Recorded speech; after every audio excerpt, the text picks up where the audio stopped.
Does Bring Her Back uncover new supernatural terrors? Or is it better left buried? Find out next on the cutting room floor.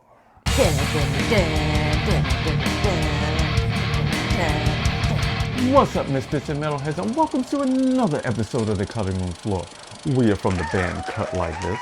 I'm Thorn Black. I'm Rose Blood. And today we are talking about Bring Her Back, currently streaming on HBO Max. But first, we have a brand new live show coming up April 11th with Cherry Delight and Ambulatory Murder here in New York City. And we have a brand new single out called Be My Valentine. If you haven't seen the video yet, check it. It's right here on YouTube. Rose, why don't we dive into this movie? Why don't you tell them a little bit about it? All right. Well, this movie is the second film from Danny and Michael Philippou, who directed Talk to Me, which was a big smash hit out the park. What a great debut film. And this definitely continues on a similar, it's a totally different film, but it has some similar themes, and it actually is in the same world as Bring Her Back. That I found very interesting. I found that very Even though interesting. these two movies don't connect too hard Not at in the all. movies themselves, but they're None of the building a world characters. where all of this does exist. So it's confirmed they Yes. do exist in the same world. I'm very curious to see where this goes and if they're going that Conjuring universe kind of route, Yeah, which that it would seems be like really they may be interesting. doing. So that'll be cool. So back to you. Okay, so going back to the actual theme of the story, this is about two step siblings. They are grieving. They are now orphans, and they are adopted by a new foster mom who's had her own misfortunes, and her grief leads them all towards supernatural horror. And I am Sure making does. a big emphasis on that horror, okay? So similar to Talk to Me, which is also has a main character who is grieving the loss of her parent. These kids are in a rough situation, and it is not helped by the fact that one of them is actually disabled. It sure isn't. And Helped by that. Her name is the two kids are Andy, played by Bill Barat, and his sister Piper, who is played by Sora Wong, who is in fact a vision impaired person. So she's not playing anything up for the camera at all. Don't worry about that when you see her, that it's a person that's mimicking somebody who is blind. No, that is not the case here. This is an authentic person who has a real condition. And she does a great job as this character who is just navigating her way in a world that becomes increasingly difficult to find any comfort in. And this theme of like the discomfort of just surviving this grief is something that circles back around and around in this film. The foster mother is, her name is Laura, and she is played by the amazing character actor Sally Hawkins, who you might recall from the film The Shape of Water. She was an amazing character in that one as well. And it's very interesting because she was a mostly mute character in that film that didn't really talk. And she is taking care of a child who similarly is selectively mute. His name is Ali, and he's played by Jonah Wren Phillips, and he is the child that is depicted on the poster. Let me tell you what, this poster is one of the scariest posters ever. That's a really scary, creepy It doesn't thumbnail, have right? any gore. You know what I mean? There's no actual gore in this, but it is unsettling. It's so in the disturbing. It's extreme. such a disturbing thumbnail. It's like they really crush it. When I saw that thumbnail, I was like, what is that? Like, Yeah, it is disturbing. It is disturbing on like a very deep and visceral level. And so is this movie. Okay, this movie gets, it's definitely takes its time to build the world and to show the situation that these characters are living in.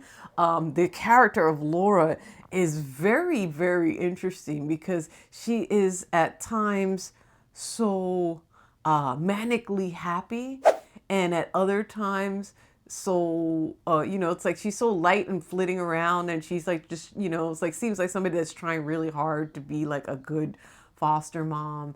And she's fostering, she specifically fosters disabled children because her child was disabled.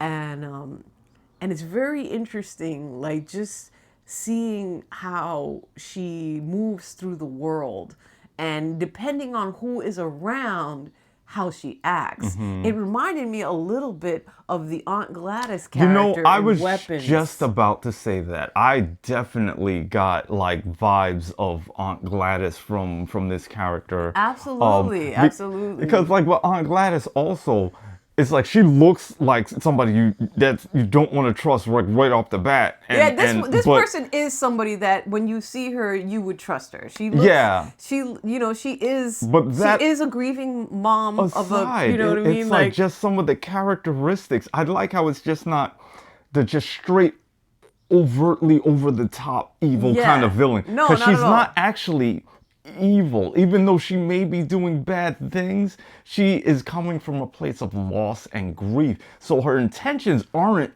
to hurt people, even if that's necessary to get the result she wants. She's definitely not as malevolent as Aunt Gladys Aunt at Gladys all. is way more malevolent. That is but not there's still situation. some vibes. I totally got that Aunt Gladys kind of vibe. It's the manipulation tactics at times that gave me that vibe, not the overall malevolence, because the malevolence is so deep and real in Aunt Gladys, and that is not this situation. This is definitely a movie where you have to pay attention, and there's a lot of little subtle moments. I think it's pretty cool how this movie doesn't just give you everything. It's not like they leave a lot of mystery there. There's a lot of like, you just have to pay attention and kind of piece this lore together yourself, because they're not going to give it to you. But it's also kind of cool because it somewhat puts you in the position that Laura would be in, actually. Because Laura has this tape that she saw, the ritual. We don't have too much more information than Laura does. Which is similar to Talk to Me, actually. It's kind of cool. It's not just like, oh, I found this ancient scroll and this is why I know I can do this. This is past it. No, it's none of that. It's like a modern... this inscription right here says... It's like a modern day woman who comes across something and you're kind of somewhat... She's further in the journey than we are. We easily can catch up to...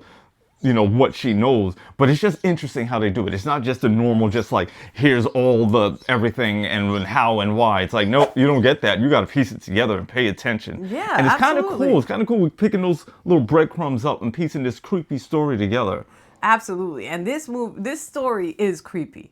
There's a lot of little spooks and creeps, and there is a lot of visceral weirdness. As soon as they pulled up from the view of the house and there's a big chalk circle around the place, I was like, oh no. Yeah, as soon as they showed that, I was like, oh. I'm like, somebody call Sam and Dean. We need some professionals up in here. I mean, honestly, it looked like Sam and Dean were there already when I saw the white circle. I was like, were they here just now? Or, oh no, they're not here? Oh, well, we need to call them. Like, get them out of retirement. Where's Sam and Dean? We need some hunters here real quick.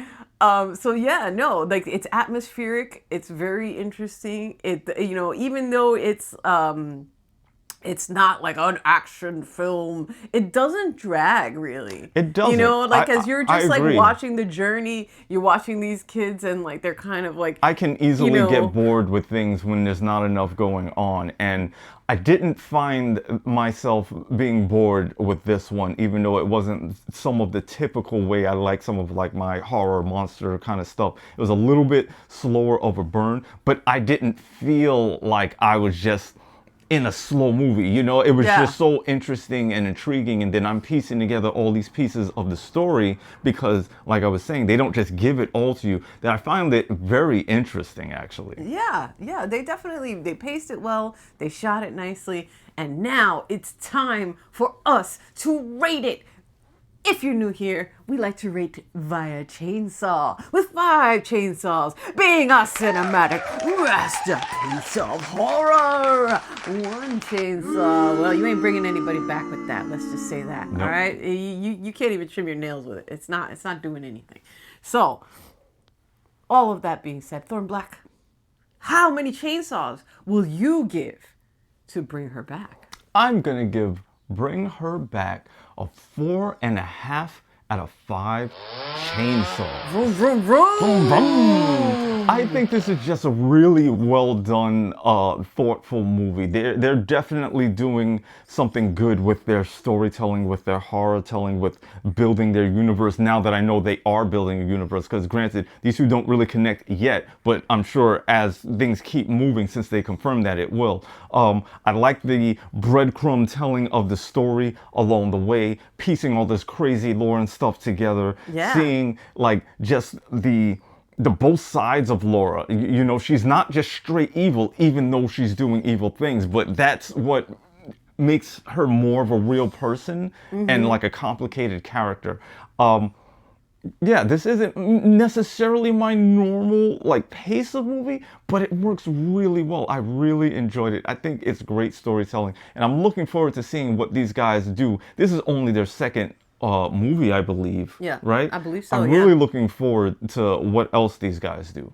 Rose, what are you gonna give this one? I am also going to give this movie 4.5 buzzing, bleeding, disgusting chainsaws. Because let me tell you guys, if I didn't mention it enough before, when this film goes bonkers, and it does, when it goes off the rails, it is gross and it is messed up. Like it is just like, it is a visceral, terrifying. There's some stuff that happens with teeth that really just, oh God. yeah. I was like, no, not the teeth. So yeah, no, there is some serious messed up stuff that happens in this. It sure is. But not in like, even though it's visceral and it's over the top and it's messed up, it's also not like, it's not gratuitous. Like it is exactly the amount that it should It's be not like, for this film. it's not like violent for violence sake. You know And what I mean? I think that this shows a very big progress from their first film, Talk to Me, which I did enjoy, but there were some characters that were very hard to root for in agree. that one. Yeah. You know, and it's hard when that's like your main character, you know? Yeah, I but totally agree. I do think that it's brave to make characters like that. And it's also very realistic, to be honest, because there are a lot of people that even though, you know, that just make stupid, selfish, dumb decisions. That's you know? totally correct. It's a very human thing. And this is also a very human, you know, character here, you know what I mean? And it's and story. And it's just like, grief just makes you do stupid, selfish, dumb, terrible things to the people that are around you. Because when you're hurting that much, you just, it's gonna reverberate out to your loved ones that are there trying to keep you together. You know, it's like you just lash out to the nearest thing, and unfortunately that can be somebody that you really care about. And unfortunately in this story, it might be them foster kids. it could be a real messed up situation. So I thought that was super well done. I think this is a huge step up for them. I am actually looking forward to even more seeing the sequel to Talk to Me, and it's I think it's going to be an interesting progression. You have your homework for the weekend. You're welcome. We're gonna wrap it up. That's all from us this week. Don't forget, like, subscribe, follow. We have music all over the place, so hook a band up with some streams and comments. That's it from today. We are Cut Like This, and we are out.